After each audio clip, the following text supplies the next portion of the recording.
La pili nalotaka kuambia ndugu zangu, msikubali kushawishiwa. Msikubali kushawishiwa tukaharibu amani ya Tanzania, amani ya nchi yetu. Msikubali hata kidogo.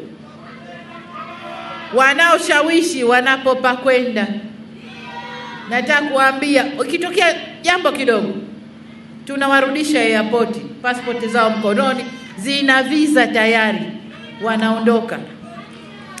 Familia zao haziko hapa, wapo wao kuja kufanya fujo, kukikorogeka wakimbie wakaungane na familia. Sisi tunakwenda wapi? Ni hapa hapa Tanzania. Na ndio maana wakisha koroga, wakikimbia, tunawarudisha. Kama mmekikoroga kiripuke, wote tuko hapa hapa ndani. Sio mripue alafu muondoke, hapana, hiyo sio.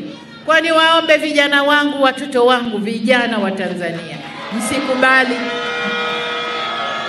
hata kidogo, msikubali.